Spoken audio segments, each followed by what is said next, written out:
Good morning, everyone. Good afternoon now. Welcome to 2024, and we're kicking off for our first Insights and Innovation series for the year with a very, very special introduction to our newest partners at Audience360, led by the amazing Jenny Parks, who you'll probably see on the screen. Give us a wave, Jenny. Don't turn your microphone on because you'll get feedback. We've got two great presenters today. We've got Maritz and Sharik as well are going to be presenting, and they're going to be talking about what life looks like after the cookie apocalypse. Now, as we know, we're in the middle of this. Some reports say that we are almost 70% of the way through the apocalypse at Google.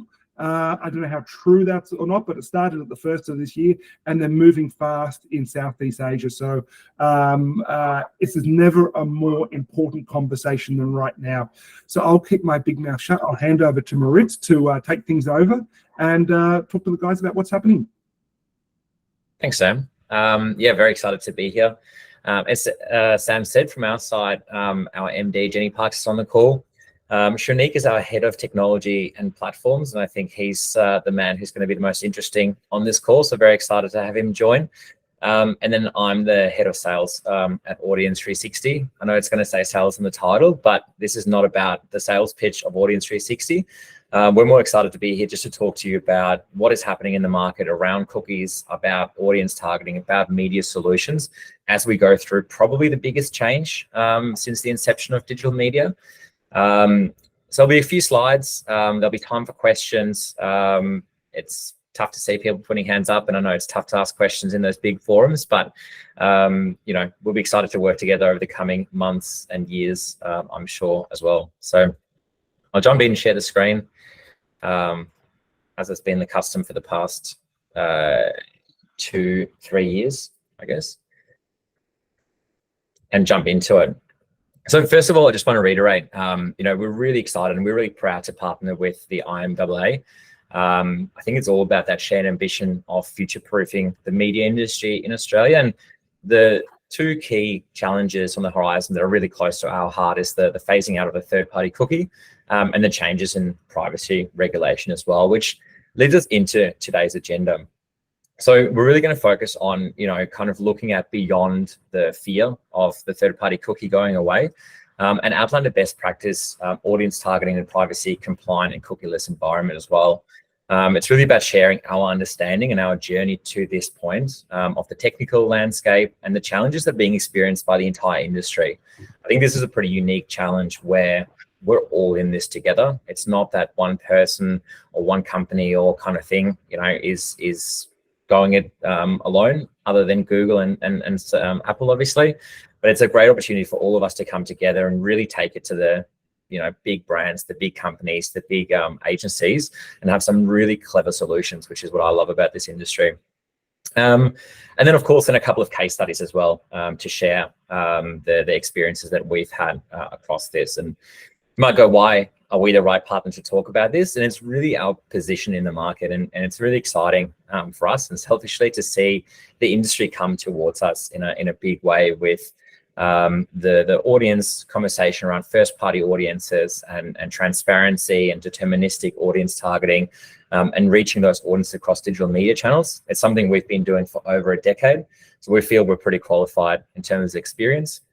But also we're really leading the way in terms of the post third-party cookie solutions and testing them in this market and applying them for our partners and brands. And finally, audience and insights is quite unique to us. Working with exclusive audiences and data partners, we're able to give our partners a bit of a view of their audience as they go through the consumer journey in a much more deterministic way than probably has been traditional across digital media in many ways. We're also just trusted across the board. So, as I said, 10+ years experience, market leading. I joined Audience360 when we had to explain the difference between a third-party cookie and a first-party cookie. And we've been doing that for a long, long time. And now we're able to talk about the real edge of technology that drives a lot of these changes in the future. Bit of a humble brag on my side, but as part of the IAB Data Council, I was invited by the Attorney General to give advice in terms of the privacy legislations that are coming through. Obviously, GDPR in Europe was the big kickoff, but Australia's got its own path towards privacy, which we see as a very exciting step in the right direction, and some leading industry voices. So I'm very excited to be passing on to Shronique shortly, but he's really the voice in market on panels. You might have seen presentations, case studies, anything and everything across our little niche in audience targeting as well. But let's dive into it. And really important, I think, to always start at, how do we get to this point? How do we go to this whole conversation about the end of digital media, or as Sam called it, the post-cookie apocalypse? It's actually been a long journey for a number of years. And what's really interesting, I always look at is, Safari did this a long time ago and switched it off. It's only when Chrome started coming to the party as well that there was a bit of fear that started rising in this industry. But really, if I look back at this kind of timeline, is that the truth hasn't matched the promise. So the promise of marketing, of right moment, right audience, right message. If we're honest with ourselves, the right moment hasn't been possible for quite a number of years, given that in our everyday life, we use different operating systems, different browsers, we use multiple devices. We might use a Chrome browser on our work laptop and then look at it again on Safari on our iPhone, and then maybe even if, iPad or whatever it may be at home. So that makes it very hard to actually reach users in the daily lives as they kind of live their life in the right moment. And then, of course, the right audience as well. So cookies weren't built to create these massive audience profiles and at the scale that we've become accustomed to. Everything relied on a piece of technology that was kind of almost monster mashed together into some sort of Frankenstein's monster creation. And it's led to poor privacy practices and inaccuracy and on target reach. And, we've become accustomed to looking at the success of digital as ones and zeros in a spreadsheet. And so in many ways, it's not surprising that despite digital taking a greater share of spend, it still remains heavily undervalued, especially in Australia. We're lagging behind digital spend compared to some of the other markets. But overall, the spend doesn't match the actual usage of people these days. And, we know that clients trust results they get from traditional broadcast media. It's research-based, it's, scientific, there's lots of things to back it up. But we were so reliant on cookies and accepting of everything that they did that I think digital as an industry, we almost fell short a little bit in kind of driving our seat at the table in the digital landscape to get on the same level as TV, out of home, all those channels that do such amazing jobs, over the years, over the decades. So when all of this happened, there was an element of fear that kicked in, right? There was this fear that it's the end of digital media, it's the end of the targeting capabilities, the attribution modeling, all of these different kind of things, because all of a sudden, without third-party cookies, we were left to these two extremes. We're left with the traditional broadcast and, targeting demographics, which works perfectly well. But then there was this massive gap that was created with the third-party cookie. And really what was left was, post-click conversions at the very end of it. But from our side, we actually looked at this and went, yep, there was fear. But if we're honest about it, it's actually joy that kicked in pretty quickly after that, because the cookie was never built for this. So as an innovative industry that we are, as something that progresses quickly and someone, as an industry that comes up with ideas, we saw the opportunity. We saw the opportunity to build something better. We saw the opportunity to build something that is going to go back to marketing truths and actually look at this opportunity to deliver on the promise, fill that gap that sits there, have the full marketing funnel. It's a funnel, it's on the side. Have the full marketing funnel unlocked through the use of a brand new technology solution that's privacy compliant, that is actually built for purpose, rather than that Frankenstein creation that we've kind of been looking at over the past couple of years. So it doesn't come without challenges, of course. Any change is always gradual and takes time and takes innovation and takes a lot of hard work. But there's really three key challenges that come with the cookie depreciation that I think every single marketer faces at the moment and is kind of trying to work through. It's the audience profiling. For effective marketing, we need to actually know who our target audience is and understand the behaviors that define them as well, which is a very important piece and something that's very challenging to begin with, let alone if we start limiting the amount of data that can come in. Obviously, we have to then reach those audiences. It's all well and good to understand who our audiences are, but if we can't reach them wherever they are in that right moment, then we're still not answering the truth of right moment, right audience across the right channels based on their usage. And of course, reporting and insights. And that's something that's really exciting in our world of audience targeting, which, you know, is a niche of the marketing industry, and it's a niche of the digital industry, but it's something that is showing a massive, massive impact in the short time since these changes have kicked off.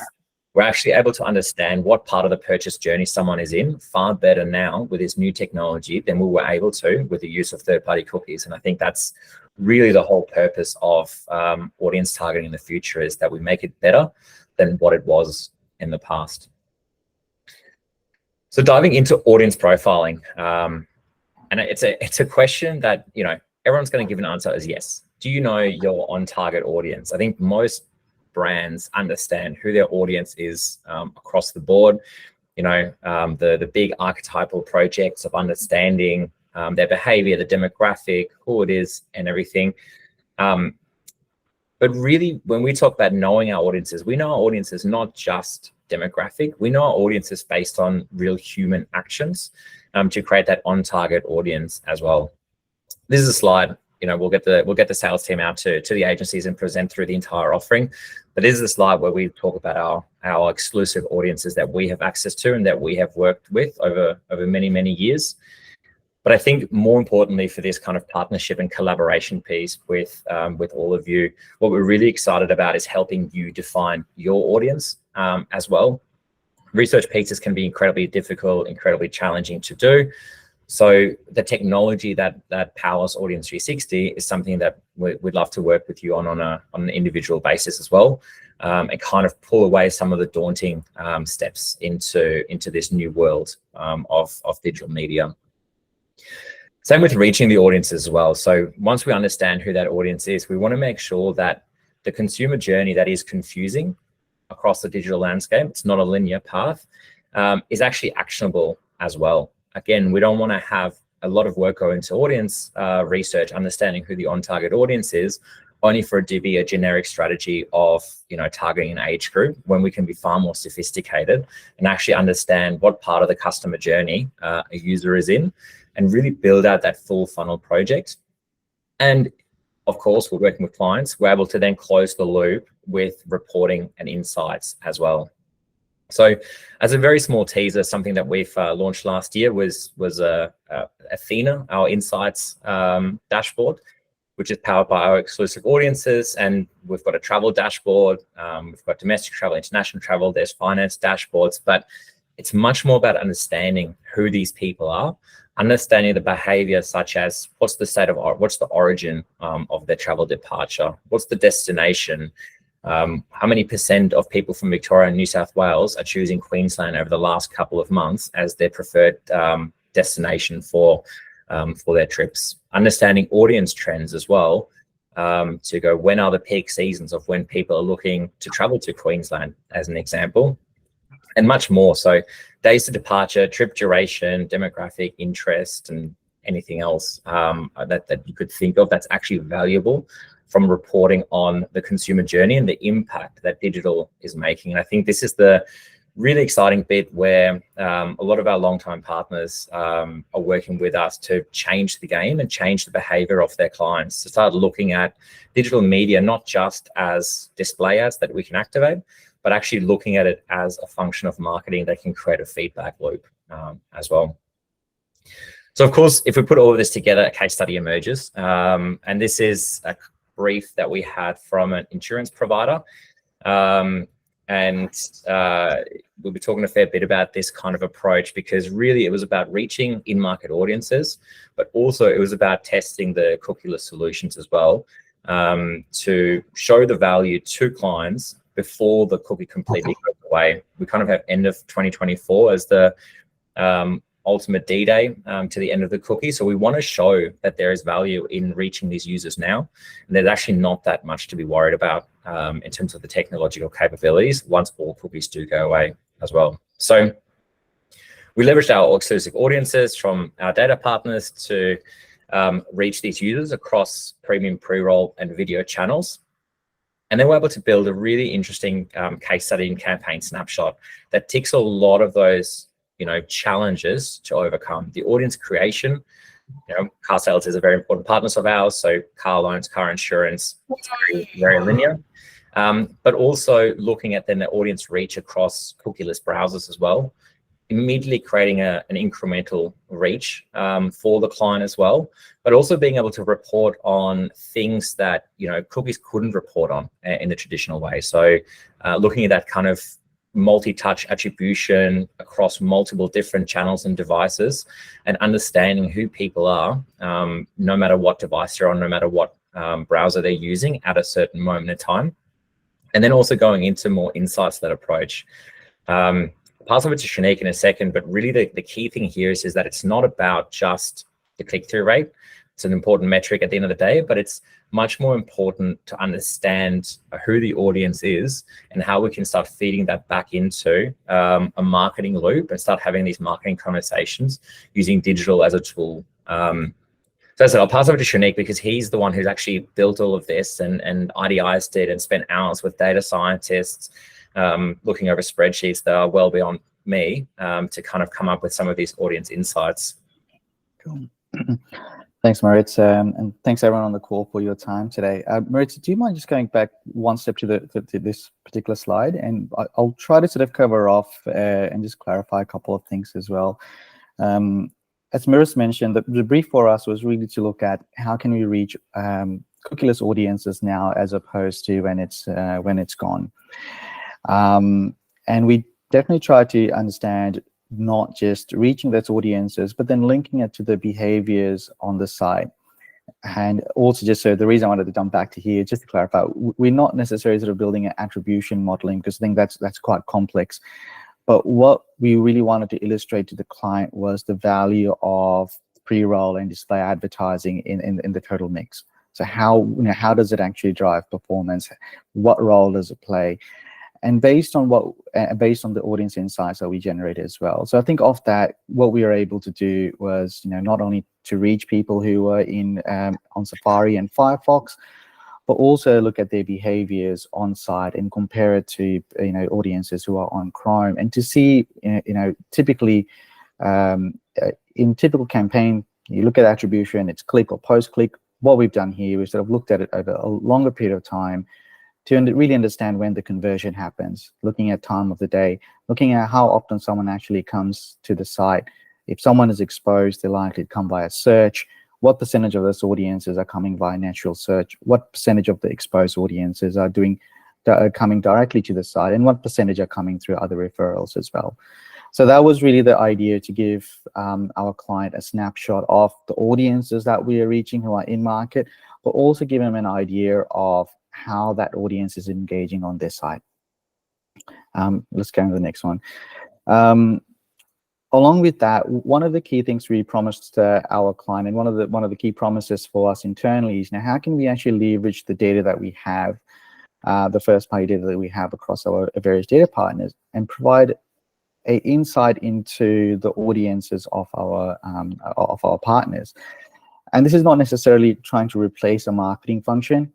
It really is to look at providing audience insights that we see from our own universe. So as opposed to surveys, these are actions that happen across our data partners. And what we wanted to illustrate is that we could represent your audiences into some unique pockets and some interesting characteristics that you may already know or you may not know. This really either affirming or disfirming what you may know about your audiences. So some interesting things around this particular advertiser was the indexation of audiences who are applying for insurance, and their preference towards the kind of cars they were looking to purchase. Their preference towards whether it was an SUV or a light vehicle. We get really interesting insights into the household composition. So we were able to look at whether this audience also had a high indexation of kids. So these are the things that they may already know. Whether they were regular domestic travelers as well. This was quite interesting as well, because it was just during the Christmas, leading into the Christmas period. So they wanted to know if people who were looking for insurance were also planning a domestic trip so we could reach them. And then finally, also looking at, are there some interesting audience and insights that they could work with other brands on? So for example, there was a real high affiliation or high indexation of family travelers who were also Toyota owners as well. And that just gave the brand some indication of maybe they can work with Toyota or have a different strategy around how they can reach those audiences. So in terms of, I guess, how did we achieve all that in an environment where cookies are going? So we'll go into the technical landscape, and to be honest, before we jump into that, this is probably something we wanted to touch on a little bit, was we've spoken about the Google apocalypse, or the cookie apocalypse. I think before we jump into the solution that we have, it's really interesting to look at what's happening in the market right now. So I guess when we do have these conversations, one of the things that's very apparent, for the last 24 months or even longer, we've been waiting for Google to come up with a solution. And with the assumption that, hey, Google will actually solve this, right? Like they're taking it away. Obviously, they're not going to strip everything away. So based on that, what we've done is we have. I'll try to give you insight into what Google is doing, and then also what are some of the limitations around that. So maybe Google will actually have a solution that will solve this. However, there are limitations, and how things are done will not be the same way. There's three key pieces of the privacy sandbox that I will cover, and can I go over it in a very quick summary, because I think otherwise it will take me all day maybe to go into the details of it. There's three key pieces of technology that Google has via their privacy sandbox that is looking to replace the functionalities of third-party cookies. The first one, and one of the most important one, is attribution reporting. So when cookies do go away, what happens to attribution? Right now, a lot of attribution is based off cookies. All the attributions are actually based off cookies. So what actually happens? So there's an API that Google has built that gives you two reports. One is event level report, which will give you an insight in terms of your campaign, impression and click, where that click came from for that campaign, and whether that converted or not. So that's a more deeper level insight. What it doesn't give you, however, is any identification of who that user is, or your ability to then remarket that user or anything else that you want to do with them. And then there's a summary report around, hey, via the API, I can get a report that will tell me I've run a campaign during this period and my conversion from this campaign is Y. So those are the two sets of reporting attribution that they will provide. The challenge there is that there is no control for the advertisers as it currently exists. So a lot of our advertiser partners and agencies, they have their own attribution modeling that looks at a number of different touch points, whilst this is very much relying on Google and their API reporting. So that's where one of the limitations exist. Protected Audience API is their remarketing solution. So it's just quite interesting I'll definitely offer this. If anyone wants to see how it works, I won't be able to do it in this forum, but I'm more than happy to spend 5-10 minutes to take you through in your browser, if you're using Google Ads, to show exactly how it works on your browser. And it's pretty cool. Then you can go and see the kinds of segments that you fall under and how that works. But Protected Audience API is the remarketing solution. So it's, again, puts users into specific groups. It meets the remarketing solution. However, the challenge here is that it gives advertisers absolutely no control. So if you think about, over the last 12 months, a lot of advertisers have spent, and publishers, as fall in the same bucket as well, have spent a lot of money in terms of developing their CDP and their complex segmentation. So how do you actually take that segmentation into the protected API? So that is something that is really unknown right now. Right now, it works via Google Tag Manager. So it's very much within the Google technology, and the discussions we've had with a lot of other technology vendors is that to implement that into their platform, it takes a lot of time and a lot of engineering resources. And then Google Topics, which is probably the most evolved of the products that they have, which is simply interest-based targeting. And the way this works is it'll look at your behavior for the last 2 weeks. So you look at your browser behavior for the last 2 weeks, and it will put you in various IAB segments. And then it will randomly select 5 IAB segments for your browser. So for your browser, if you go anywhere, it will randomly select those 5 segments. that an advertiser can target you against. The challenge here is around the visibility. How are those segments built? How are those 5 segments that you are selected for qualified? We just don't know those kinds of questions. So I think Google has built a solution that sort of solved some of it, but it still takes away some of the essence of third-party cookies and the capabilities that we currently know and love. Into the next slide. So coming back to our own journey and what we have done. So when we went down this journey, we obviously knew that Google were working on something, and we said, well, we can't necessarily wait for them. So we needed to work out our own solution. So as part of it, these are some of the key things that you've already heard about or seen. So things like universal IDs, I'm quite sure you've had discussions around that, which is an anonymous identifier, first-party identifier that sits across both the publisher and the advertiser side. There's clean room as well that uses deterministic logged-in data to match various data sources anonymously. And the cohort is Google's privacy sandbox, and then contextual as well. For us, we had these options as well, but what we did was we went down the path of universal identifier. So we built a backbone using ID5, which is one of the leading universal identifier globally. And a couple of reasons behind that. That identifier allows us to have a first-party ID of all our data partners. But more importantly, because we're using ID5 as a backbone of that is readily available across all of our publishers. So this allows us not only to collect that audience, but also to remarket to those audiences as well. Couple of reasons why we went via ID5.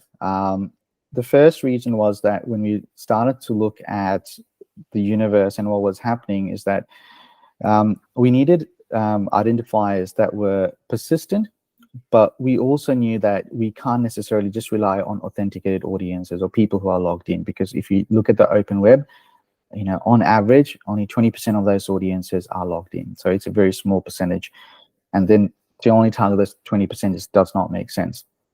So we went with the identifier that allows us to build probabilistic IDs that uses number of other, so yes, it uses email addresses, but it also uses things like your IP address, your timestamp, your user agent, and all those elements that allows us to actually build and identify who that user is.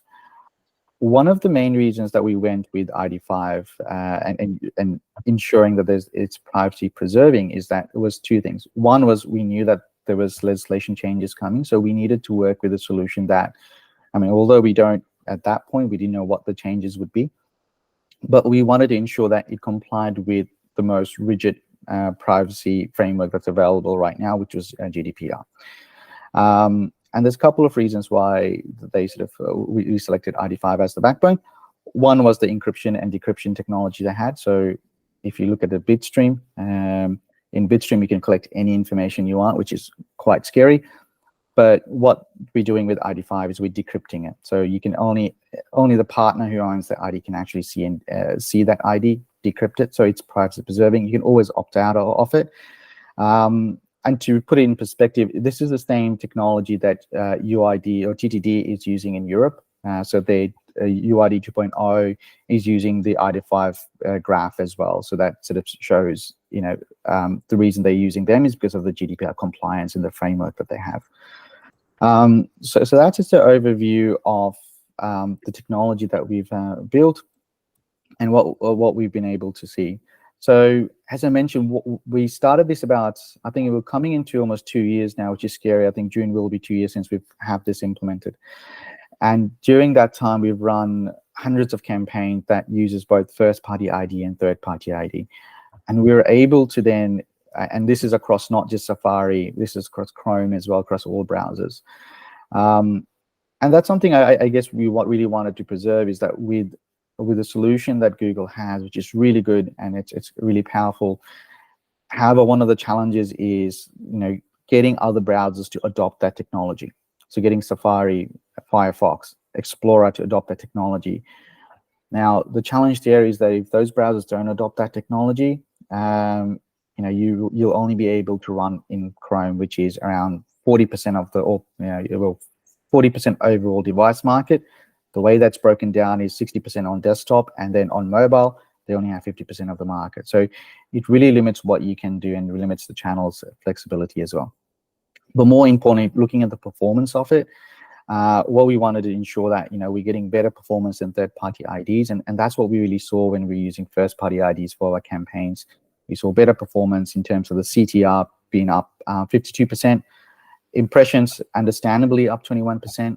But then when we started to look at environments which were completely cookieless, such as Safari, we saw other improvements as well from a viewability point of view, from a CPC point of view. And because we were able to track the behaviors back onto the client side, we were seeing that Safari was actually a lot more impactful when it came to delivering conversions than what Chrome was. And these are some additional insights that sort of came off the 100-odd campaigns that we ran. So we were able to see incremental audience of, overall across all devices, about 18% more audiences when you use first-party ID.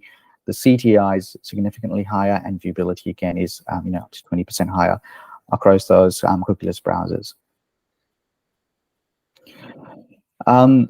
In terms of, I guess, our roadmap and what we're looking at, as I said, we have a solution. We have a universal ID solution that we've tested, we've scaled, we've run a number of campaigns against it that is working. Where we are right now is we're looking at enabling those IDs via deals. So any DSPs can transact on it via deals. So we create deal IDs that are specifically for ID5. So you have a cookieless deal IDs that we can build for you, and you can reach those audiences. We're also in the process of testing Google's protected API sandbox. That's probably one of the reasons why I'm a little bit more knowledgeable about that Google piece of technology, is just understanding and reading through all the documentations that they have. It is scary. It's fascinating as well in terms of what they're trying to do, but it is really scary to see that they expect everyone in the industry to actually understand that level of complexity. But I guess if you're blowing something up so big, you probably have to be complex. And then looking at for the rest of the year, what we're looking to do is basically enabling Google's protected API via our tag. So Moritz mentioned earlier, we have a tag solution that we put on the side for both measurement, segmentation, and what we're looking to do is enable that for the API as well. So integrate Google's protected API into that. And then getting to a point where we are then able to share this as well. As I said, there's the whole session I can go into the protected audience API and how it currently works. So I do apologize if some of it is, not sort of connecting, because there is a level of complexity in here that exists that maybe is hard to cover in a short period of time. But what I mean by ownership is that in protected audience API, there's a concept of ownership of segments. So you have to define who the owner of that segment is. So previously it was very easy for companies to share segmentations and retargeting, but with this, you actually have to define ownership as well. So we're sort of understanding how can there be multiple owners of a segment.